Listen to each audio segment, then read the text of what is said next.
think the media coverage of drug use in general is very one-sided. You know, it's all about the message that they're trying to portray of what drugs do, the consequences of drugs, and so on and so forth. But I always look at the media as a social control. It's a control agent, regardless of who's at the helm. And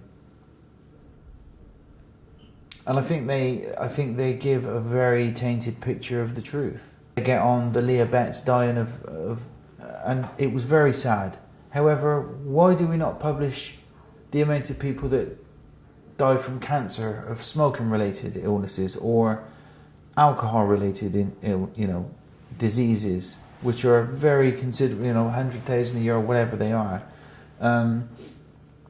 My opinion is why? It's because there's a huge amount of revenue generated from the tax of alcohol and cigarettes, tobacco. From ecstasy, there's no revenue generated whatsoever for the government. But I think the media coverage of drugs is more on the impact of drugs and the negative aspect of them. Drugs are negative. I'm not disputing that. That's not my point. But I think they should give a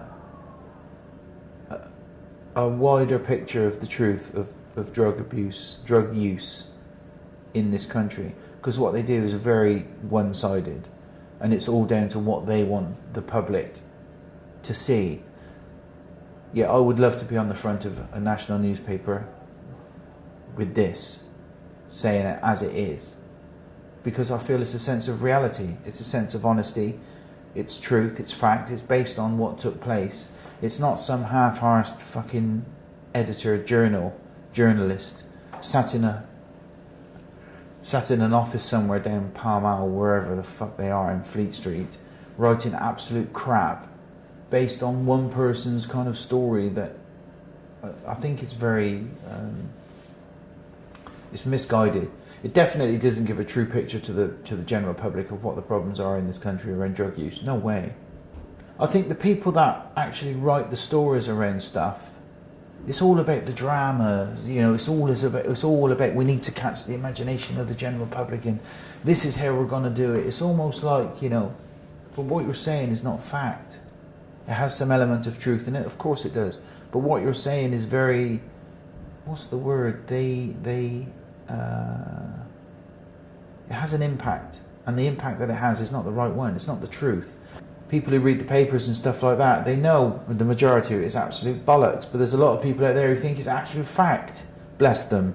Primarily that is why I wanted to participate in this project, because I want to be able to give a broader picture so there's more scope to believe in, and hopefully this will have some effect, and it will kind of be, the devil's advocate. It will kind of balance the scales up, because at the minute the scales are one-sided. And that isn't a true picture of what goes on in society. It doesn't reflect the true nature of the society we live in, because it's controlled by people who have no fucking idea about it. They want to. It's almost like they filter through the information that they want the general members of the public to take. Yet the general members of the public are looking at it and they go, well, that's not quite right, surely.